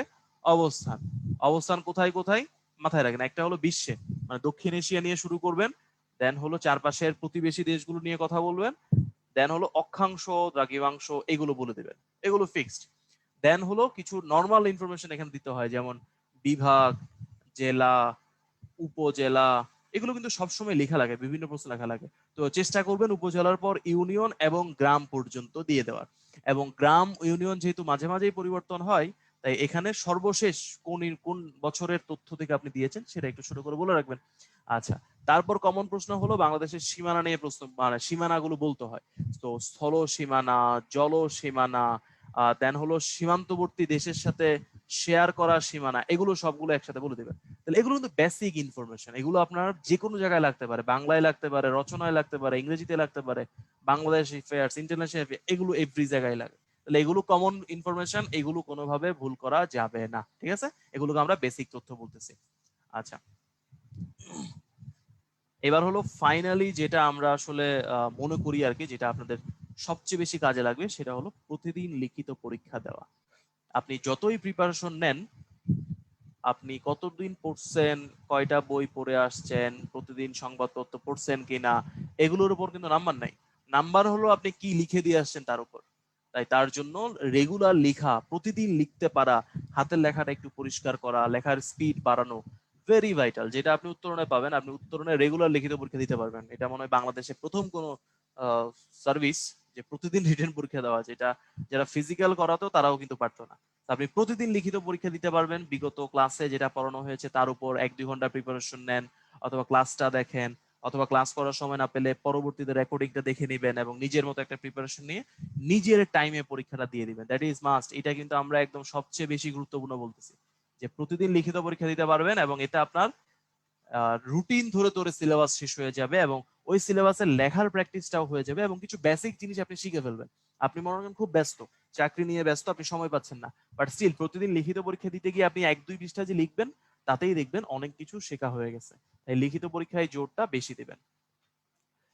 ওকে, এবার উত্তরণের সার্ভিস গুলো একটু ছোট করে বলে দেই। এখানে 80টা ক্লাস থাকবে, লেকচার ক্লাস, এবং প্রতিদিনের ক্লাসের উপর পরের দিন মানে পরের ক্লাসের আগে পরীক্ষা হবে। সো ডেইলি এক্সাম হবে 80টা। ডেইলি এক্সামের পরে সাবজেক্ট ফাইনাল থাকবে, বিষয়ভিত্তিক পরীক্ষা থাকবে 13টা।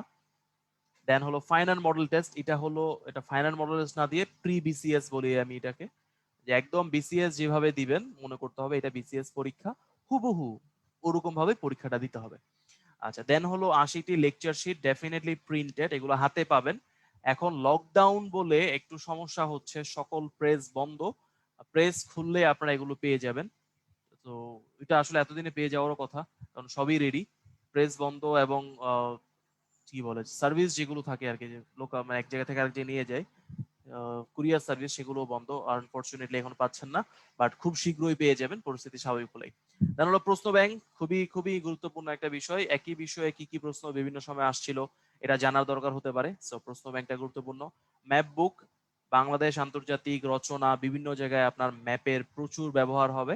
দ্যাটস ওয়াই আমরা 2টা ম্যাপ বুক দিব আপনাদেরকে। একটা হলো বাংলাদেশের বিভিন্ন অংশের জন্য, মানে বাংলাদেশ ম্যাপটাকে আপনি কতভাবে ব্যবহার করতে পারবেন, that will B the first one. একটা হলো বিশ্ব মানচিত্র, বিশ্বের সকল গুরুত্বপূর্ণ দেশ এবং আহ, স্থাপনা, এগুলো নিয়ে একটা মানচিত্র বই হবে। দেন হলো ক্লাস নোট। এটা তো বিগত 10 দিনে যারা ক্লাস করেছেন তারা জানেন, একটা ক্লাস নোট দেওয়া হয়, পিডিএফ ক্লাস নোট, এবং এটা অ্যানোটেড ক্লাস নোট বলি আমরা, যে টিচার যেভাবে ক্লাস নিয়েছেন পড়ার সুবিধাতে ওইভাবেই হবে, ঠিক আছে? তো দুইভাবেই ভর্তি হতে পারেন, ফুল কোর্স বা এক্সাম কোর্স। ফুল কোর্সেও সবকিছু থাকবে, এক্সাম কোর্সে শুধু ক্লাসটা থাকবে না, বাকি সবকিছু থাকবে। So exam is only without class, class ছাড়া আপনি বাকি সবকিছু দিতে পারবেন, বই টই সবই পাবেন, ঠিক আছে? এটা একটু মাথায় রাখবেন আর কি। আচ্ছা, ছাড়ও আছে আপনাদের, এটা একটু দেখে নিন, ওয়েবসাইটে পেয়ে যাবেন। আর পরিস্থিতি যখন স্বাভাবিক হবে আপনারা ব্রাঞ্চে এসে পরীক্ষা দিতে পারবেন। আপনারা জানেন যে উদ্ভাস উন্মেষ বাংলাদেশের মোটামুটি সব জায়গায় পৌঁছে গেছে। আপনি যেখান থেকেই কোচিং করেন না কেন, আপনি উদ্ভাস উন্মেষে পরীক্ষা দিতে পারবেন এবং সেটা উত্তরণের ব্রাঞ্চ হিসেবে গণ্য হবে। মানে আপনারা যেটা এখন লিখে দিচ্ছেন, ছবি তুলে দিচ্ছেন, সেটা আপনারা চাইলে হাতে হাতে দিতে পারবেন, ব্রাঞ্চে গিয়ে পরীক্ষা দিতে পারবেন। অবশ্যই অবশ্যই আবারও বলি, পরিস্থিতি বিবেচনায়, মানে যখন পরিস্থিতি ভালো হবে, দেশটা সুস্থ হবে, মহামারী আর থাকবে না, তখন কিন্তু আপনারা অনলাইন পরীক্ষা দিবেন। অনলাইন পরীক্ষার পরিবর্তে অফলাইন পরীক্ষাটাও দিতে পারবেন। ক্লাসগুলো কিন্তু অনলাইনে হবে, কারণ রেকর্ডেড ক্লাস আমাদের একটা ফিচার। ওকে, অলরেডি বলা আছে 41st জন্য লিখিত এবং এক্সাম প্যাক, আপনারা লেগে থাকবেন, এটাই আমরা বিশ্বাস করি। কেউ চলে যাবেন না প্লিজ, কারণ একটু ছোট্ট কাজ আছে। পরীক্ষা কিভাবে দিবেন ওয়েবসাইটটা সম্পর্কে আমরা একটু দেখাই দিব, ম্যাক্স 5 মিনিট সময় লাগবে, সো সাথেই থাকেন।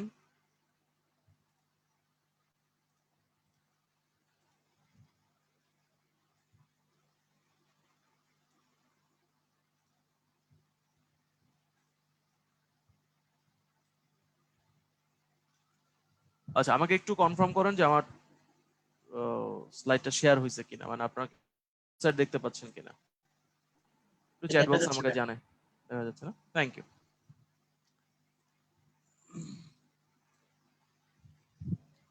সো উত্তরণে গিয়ে আমি প্রথমে কোর্সটা একটু বলে দেই, যে রুটিনের কথাটা অনেকেই বলছেন।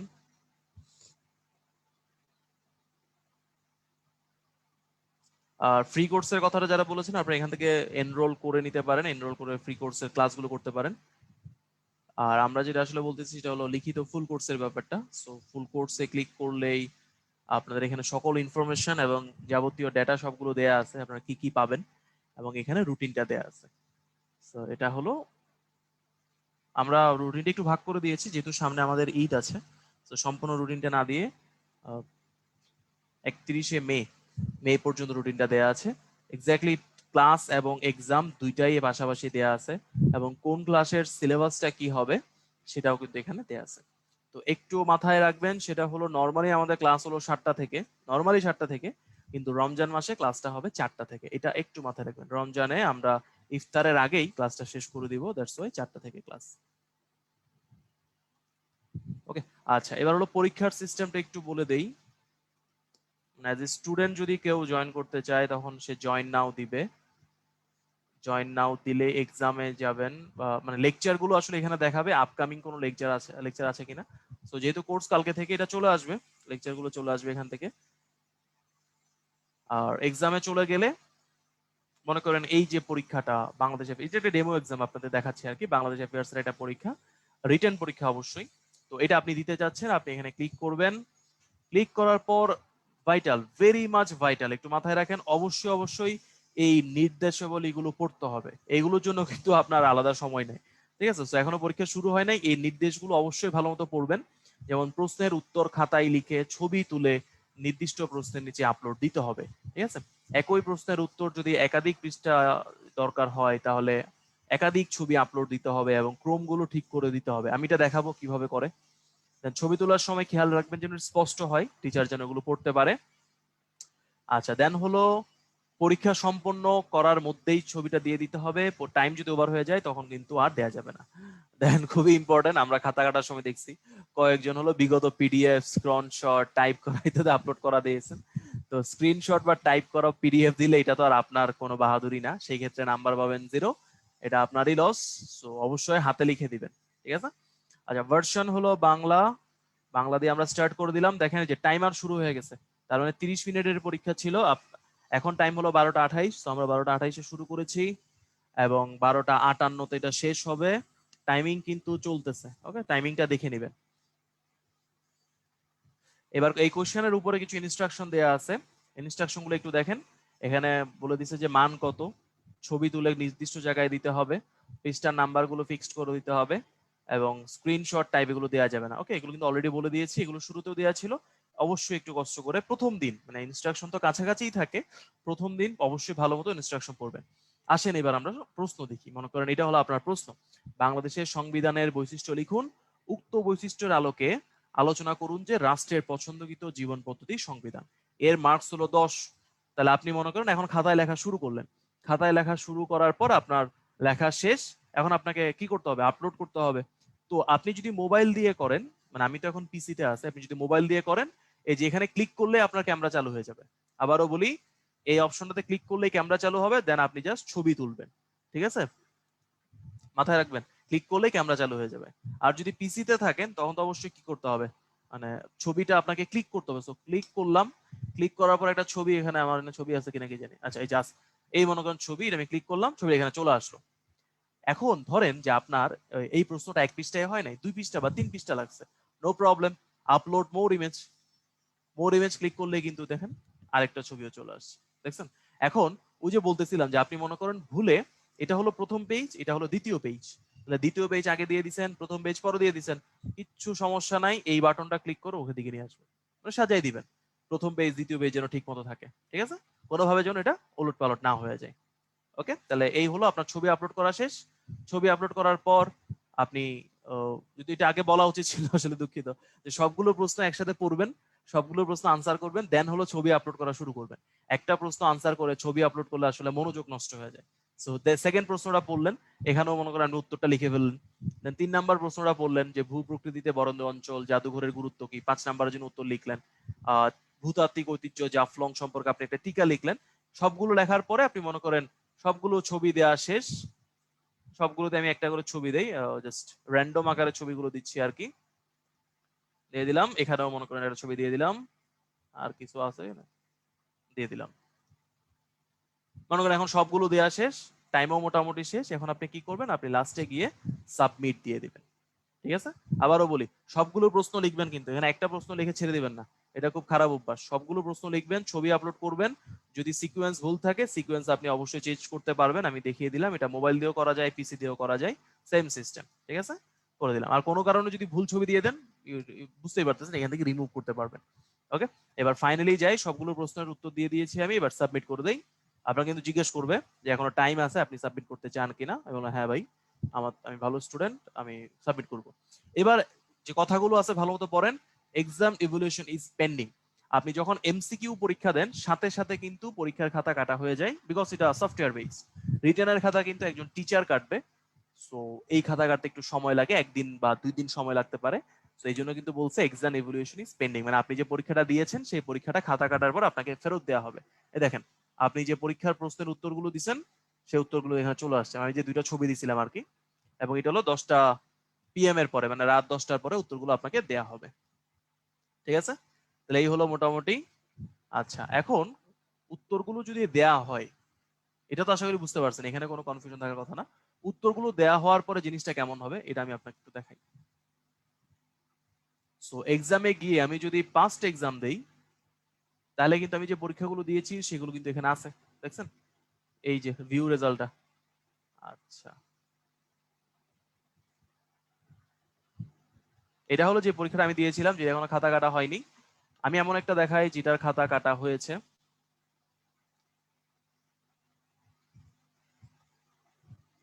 এই মনে করেন এই যে পরীক্ষাটা, এটাই দেখি, এটা খাতা কাটা হয়েছে, আমি নাম্বার পাইছিলাম, স্টুডেন্ট হিসেবে পরীক্ষা দিছিলাম আর কি।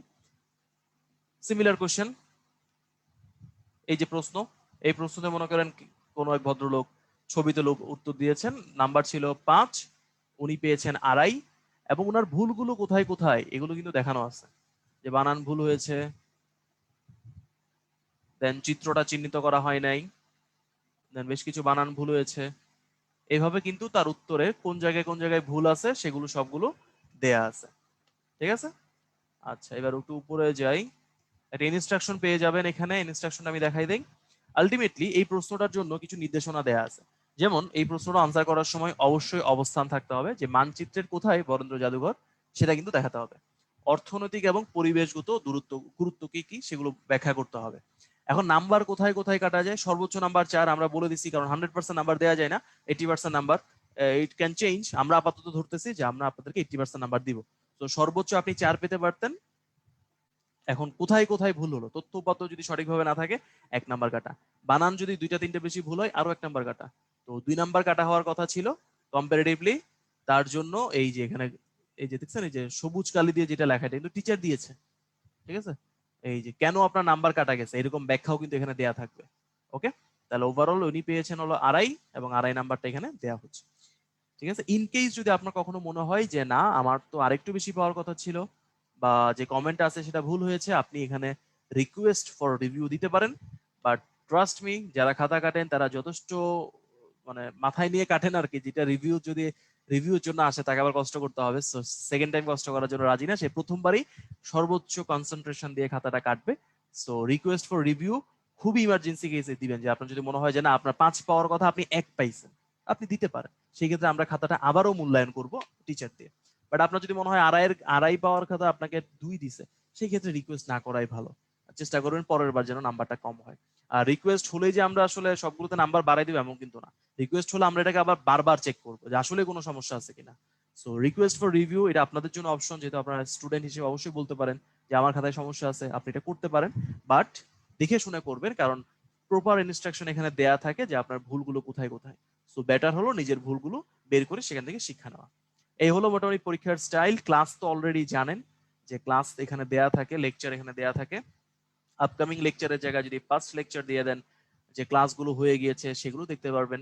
সেখানে রিপ্লাই ভিডিওটা দেখতে পারবেন। স্টাডি ম্যাটেরিয়ালসে ক্লিক করলে আপনার স্টাডি ম্যাটেরিয়ালস চলে আসবে এবং আপনি এখান থেকে ডাউনলোড করতে পারেন। একজন বলেছিলেন ভাইয়া প্রিন্ট করে রাখবো কিনা, যদি আপনার মনে হয় যে প্রিন্ট করাটা আপনার জন্য সুবিধা হবে, পরবর্তীতে কাজে লাগবে, ডেফিনেটলি অবশ্যই প্রিন্ট করে রাখতে পারবেন।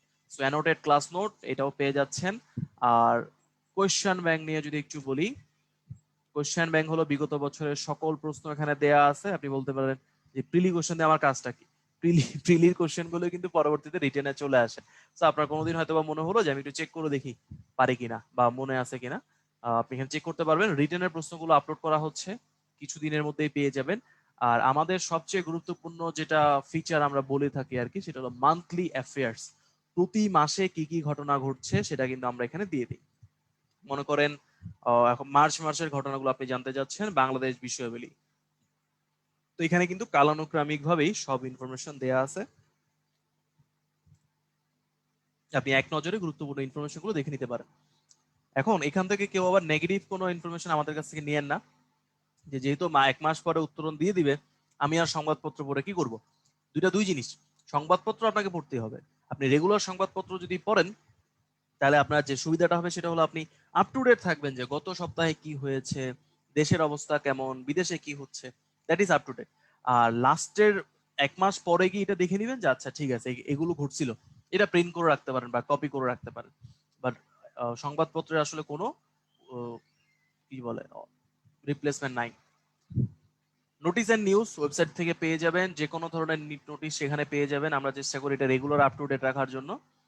সো বিভিন্ন ওয়েবসাইট না ঘুরে আপনি আমাদের ওয়েবসাইটে চলে আসতে পারেন, ইট ক্যান হেল্প ইউ। তো আমার পক্ষ থেকে আমি প্রায় শেষের দিকে চলে এসেছি, আপনাদের জন্য অনেক অনেক ধন্যবাদ।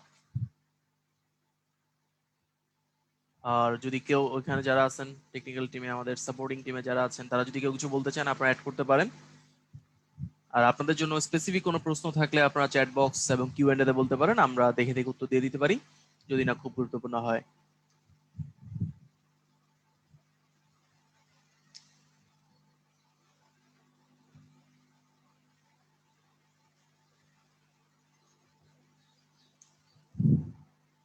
ওহিদুল ভাই বলছেন প্রিলিতে লিখিততে প্রশ্ন রিপিট হয় কিনা। হ্যাঁ, লিখিততে প্রশ্ন রিপিট হয়। প্রশ্ন রিপিট না হলে উত্তর তো রিপিট হয়, একই ধরনের উত্তর লেখা যায়। আপনারা চ্যাট বক্সে প্রশ্ন করতে পারেন, আমি কিছুক্ষণ আছি আপনাদের উত্তর দেওয়ার জন্য।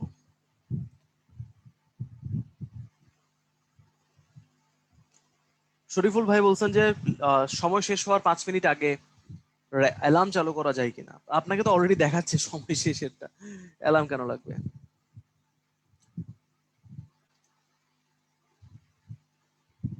এক্সাম পেপার পিডিএফ, এক্সাম তো আপনার অনলাইনে হচ্ছে, এটা পিডিএফ কেন? আপনি স্ক্রিনশট নিয়ে রাখতে পারেন, ওইটা একটা পিডিএফ হয়ে যাবে। ডিউরেশন অফ ক্লাস 2 ঘন্টা। 2 ঘন্টা না? আমাদের ক্লাস তো 2 ঘন্টা না 2.5 ঘন্টা, আমি তো ভুলে গেছি। ভাই আমাদের ক্লাস কতক্ষণ? 2 ঘন্টা না 2.5 ঘন্টা? প্রায় 2 ঘন্টা। 2 ঘন্টা ভাই, 2 ঘন্টা ক্লাস।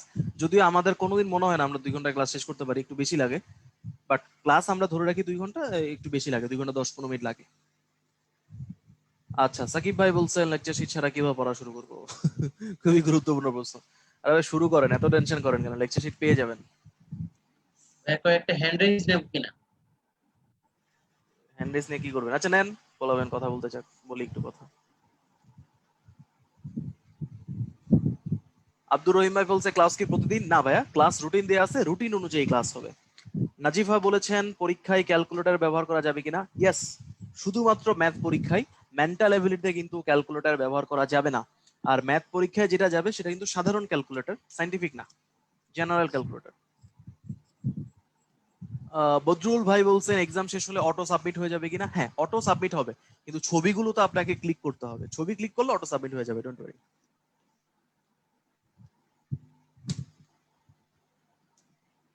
শফিক ভাই বলছেন বাংলা ভার্সনে পরীক্ষা দিয়েছেন প্রিলি, ইংরেজিতে দিতে চাচ্ছেন রিটেন, দেন সমস্যা নাই, কিন্তু আমাদের হ্যান্ড নোট হবে বাংলায়।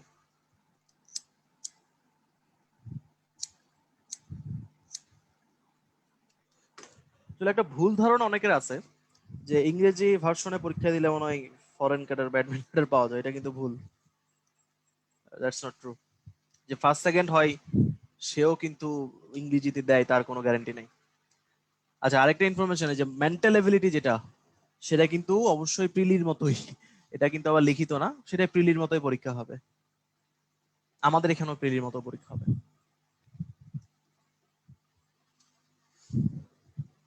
কামরুন নাহার বলেছেন রেকর্ডেড ক্লাসগুলো কতদিন পাবো? পরীক্ষার আগ পর্যন্ত পাবেন। আপনারা যারা উত্তরণের সাথে যুক্ত আছেন, কারো ক্লাসটা এখনো ডিলিট করা হয় নাই, সবার ক্লাস রয়ে গেছে। সো এতটুকু বিশ্বাস রাখতে পারেন যে আপনাদের ক্লাসগুলো পরীক্ষার আগ পর্যন্ত রাখা হবে।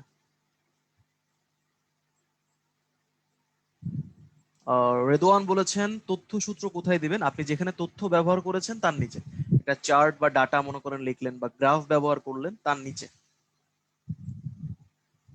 লিখিত পরীক্ষায় ক্যালকুলেটরের উত্তরটা আমি অলরেডি বলেছি, ম্যাথ পরীক্ষায় করা যাবে সাধারণ ক্যালকুলেটর।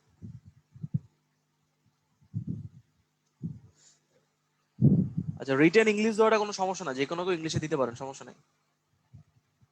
ম্যাথ ক্লাস আমি নিব কিনা আমি জানি না ভাই, আমি ক্লাস নাও নিতে পারি, নিতেও পারি।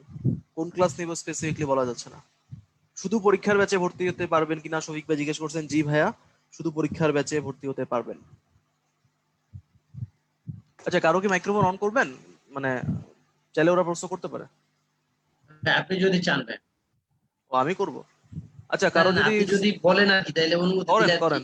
ওই যে ফয়সাল ভাই প্রশ্ন করতে যাচ্ছে, ফয়সাল ভাই আপনি আনমিউট করে ফয়সাল ভাই কি করতে পারছেন? প্রশ্ন করতে পারেন। কারো যদি ডিরেক্ট প্রশ্ন করার ইচ্ছা থাকে you can raise hand, hand raise করতে পারেন। আসসালামু আলাইকুম ভাইয়া। ওয়ালাইকুম আসসালাম ভাইয়া, কেমন আছেন? জি আলহামদুলিল্লাহ ভাইয়া, আপনি ভালো আছেন ভাইয়া? জি ভাইয়া, ভালো আছি। জি ভাইয়া, আমার ভাইয়া দুইটা কোশ্চেন জানার ছিল। জি ভাইয়া। একটা হচ্ছে ভাইয়া, যারা এই যে ফরেন ক্যাডার হয় তারা তো আপনার ওই যে ইংলিশে এক্সাম দেয়, এটা কি সব না সাবজেক্টে ভাই, এক্সাম দেয় ইংলিশে না না ভাই, ভাইয়া? এটা এটা মিথ্যা কথা ভাই। আচ্ছা এটা আচ্ছা এটা একেবারে মিথ্যা কথা। আচ্ছা।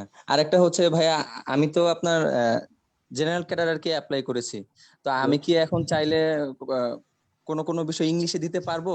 দিতে আর পারেন, যদি পারি সমস্যা নেই। তাহলে কোন কোন বিষয়গুলো পারবো? বাংলা ছাড়া বাংলা ছাড়া সবগুলো দিতে পারবেন। আপনাদের যে প্রশ্নটা দেওয়া হবে আমি একটু বলে দিই। প্রশ্নের এক পাশে বাংলা থাকে, এক পাশে ইংলিশ থাকে। তো আপনি যদি ইংরেজিতে দেন পুরোটা ইংরেজিতে দিবেন, বাংলায় দিলে পুরোটাই বাংলায় দিবেন। বাট একই খাতার মধ্যে কিছু প্রশ্ন বাংলায়, কিছু প্রশ্ন ইংলিশে, তাহলে কিন্তু জিরো দিয়ে দিবে। তো হয় পুরো পরীক্ষাটা বাংলায় দিবেন, না হয় পুরো পরীক্ষাটা ইংরেজিতে দিবেন, সমস্যা হবে না। আচ্ছা বাট ঠিক আছে ইংরেজিতে ভাই, দিলে যে নাম্বার বেশি দেয় এমন কিন্তু না। এরকম এরকম যদি কারো মাথায় থাকে এটা ভুল। জি জি। ইংরেজিতে দিলে নাম্বার বেশি দেয় এটা কিন্তু নট ট্রু। আচ্ছা ঠিক আছে ভাই। ওকে ভাইয়া, থ্যাংক ইউ। আসসালাম। আসসালাম। দেন হলো শরীফুল শরীফুল ইসলাম, না ভাই আপনি? শরীফুল ইসলাম ভাই, আপনি আনমিউট করে প্রশ্ন করতে পারেন ভাইয়া। আসসালামু আলাইকুম। ওয়ালাইকুম আসসালাম। আসসালামু আলাইকুম। হ্যাঁ ভাইয়া, ওয়ালাইকুম জি আসসালাম, ভাই, শুনতে আমার পাচ্ছি। প্রশ্ন হচ্ছে যে আগামীকাল তো 20 তারিখ, আপনাদের ক্লাস শুরু হবে আগামীকাল 4টা থেকে। জি ভাইয়া, 4টা থেকে, রাইট। আচ্ছা আগামীকাল ভাই, যেহেতু আগামীকাল রমজানের সময় 4টা 4টায় থেকে। যদি ক্লাস শুরু হয়, তাহলে আজকের মধ্যে কি ভর্তি হওয়া লাগবে বা ক্লাস শুরু হওয়ার আগে ভর্তি হওয়া লাগবে? এটা কি কেউ হেল্প করবেন হ্যাঁ, আমাকে? ভর্তি তো অবশ্যই আগে হতে হবে। আপনাকে অবশ্যই ভর্তিটা যদি আগে কোর্স এনরোল না করেন, সেক্ষেত্রে তো আপনি আমাদের সাইডে ঢুকতে পারবেন না। এত তো ফ্রি ক্লাস ছিল, যার কারণে আপনি এটাতে অ্যাটেন্ড করতে পারছেন। পরবর্তীতে আপনাকে কোর্সটা এনরোল করে অবশ্যই ক্লাস অ্যাড জয়েন করতে হবে। আশা করি বুঝতে পারছেন, তাই না? মানে হচ্ছে আগামীকাল 4টার আগে আমাকে ভর্তি হওয়া লাগবে যদি ক্লাসে Sure, অ্যাটেন্ড করতে চাই। sure, sure. জি। হ্যাঁ, আচ্ছা। বুঝতে পারছেন? ওকে, আরেকজনকে দেন।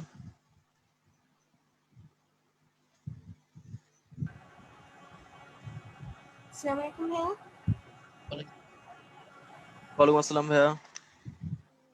আমার কোশ্চেনটা ছিল যে হচ্ছে সংবিধানের ক্ষেত্রে যখন আমরা কোটেশন দিব, ওই কোটেশনটা কি আসলে ইংরেজিতে দিলে ভালো হবে কিনা যদি আমি বাংলায় এক্সাম দিই? সংবিধানের না, মানে সংবিধান তো বাংলা ইংলিশ দুই জায়গায় দুই ভাবেই লেখা আছে। তা আপনি জি যদি জি বাংলায় পরীক্ষা দেন তাহলে তো বাংলায় কোটেশন দেওয়াটা ভালো না? আমার তো হ্যাঁ। তাই মনে হয়।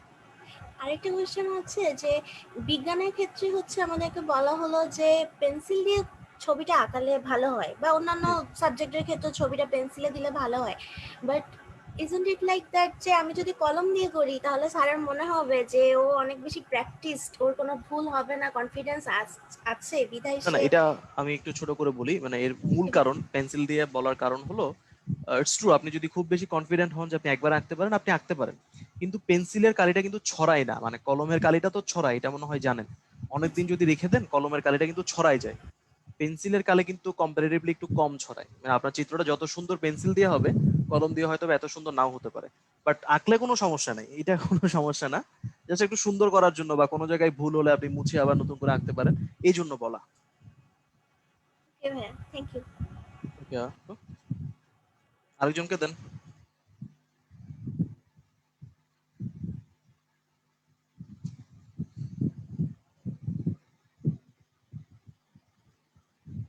রেদওয়ান ভাইকে ডেকে নিচ্ছি। রেদওয়ান ভাই আচ্ছা, রেদওয়ান ভাইয়া আসুক, আমি তার আগে একটা প্রশ্নের উত্তর দিয়ে দিই। ইমন ভাই একটা প্রশ্ন করেছেন, সুন্দর একটা প্রশ্ন, যে অন্যান্য কোচিং গুলোতে আসসালামু আলাইকুম ভাই। 105টা। হ্যাঁ রেদওয়ান ভাইয়া, আমি আপনার কাছ থেকে 30টা সেকেন্ড নেই, আপনি লাইনে থাকেন, আমি আপনার সাথে কথা বলছি। ইমন ভাইয়া একটা প্রশ্ন করেছেন যে অন্যান্য জায়গায় 100টা 110টা ক্লাস, উত্তরণে মাত্র 80টা ক্লাস, এটা কি ভালো হবে কিনা? সো উত্তরণের থিমটা কিন্তু হলো গোছানো প্রস্তুতি, এটা কিন্তু মাস্ট। মানে আমরা চাইলেও 120টা ক্লাস দিয়ে দিতে পারি, এটা কোনো ইস্যু না। বাট গোছানোর প্রস্তুতির জন্য 120টা ক্লাস আমার আসলে কেমন যেন মনে হয়। আমাদের ইচ্ছা, মানে আমার ব্যক্তিগত ইচ্ছা ছিল আরো কম ক্লাস দেওয়া, যে 50টা ক্লাস হবে, এক্স্যাক্টলি যেগুলো পড়ানো সেগুলোই পড়ানো হবে, এর বাইরে কিছু পড়ানো হবে না, বাকিটা আপনাদের হাতে লেখা, প্র্যাকটিস করা, রিভিশন দেওয়া। খুব বেশি পড়ে যে খুব ভালো করা যাবে ব্যাপারটা এমন না। রিটেনের ক্ষেত্রে আপনাকে অনেক বেশি লিখতে হবে, ইটস ইটস মাস্ট। আপনি মনে করেন একেবারেই পড়লেন না বা অল্প পড়লেন, বাট প্রচুর লিখছেন এবং ইনফরমেশন কালেক্ট করছেন, আপনি অনেক ভালো করবেন। তো অনেক বেশি ক্লাস দিয়ে যে ভালো হবে এমন কিন্তু না। এবং ওই গোছানোর প্রস্তুতিটাই মাথায় রেখেই কিন্তু আমরা ক্লাসটা ফিক্সড করেছি, এবং প্রত্যেকটা সাবজেক্টে দেখবেন স্পেসিফিক কিছু ক্লাস দেওয়া হয়েছে, এবং ক্লাসের মধ্যে টপিক গুলো স্পেসিফিকই দেওয়া হয়েছে। ঠিক আছে, তো এটা একটা প্রশ্ন আর কি, মানে উত্তর আমার পক্ষ থেকে। হ্যাঁ রেদন ভাইয়া, আপনি প্রশ্ন করতে পারেন। কই গেল রেদন ভাই, কই গেল? ভাই, আপনি আরেকবার হ্যান্ড রেজ প্লিজ। রেদওয়ান ভাই, উনি কি রাগ করে চলে গেল? আপনি কিছু মনে করবেন না, আমি প্রশ্নটা পেয়ে আমার মনে হলো উত্তরটা দেওয়া উচিত। আচ্ছা, আরেকজনকে দেন, সমস্যা নাই। জোহা, জোহা আপনাকে, আপনি শুনতে পাচ্ছেন? জোহা আমাদের শুনতে পাচ্ছেন? জি, শুনতে পাচ্ছি। প্লিজ। যে আমি একটা তো কোশ্চেন করতে চাচ্ছিলাম, সেটা হচ্ছে যে আমি মানে কিছু পরীক্ষাগুলো যেগুলো ফ্রি ক্লাস ছিল সেগুলো হচ্ছে মিস করেছি। পরে হচ্ছে আমি সেই কোশ্চেনটা দেখতে চাইছিলাম, কিন্তু এটা আপনার অনলাইনে দেখা যাচ্ছিল না। তো এটা কি মানে পরে পরবর্তীতে যদি এক্সামটা না দিই আর কি, তাহলে কি দেখার সুযোগ আছে কিনা? লাইভ এক্সাম আপনি কখনোই পরবর্তীতে দেখতে পারবেন না। আপনি যদি না একটা দুইটা কোশ্চেন অ্যাটেন্ড করে থাকেন, সেক্ষেত্রে পরবর্তী কোশ্চেন পাবেন। আর যদি অ্যাবসেন্ট থাকেন সেক্ষেত্রে পাওয়া সোহেল সম্ভব ভাই, না। আপনার কথা ভেঙে যাচ্ছে সোহেল ভাই। মোহন ভাই, আপনি একটু বলেন, আমার এখানে আজান দিচ্ছে তো।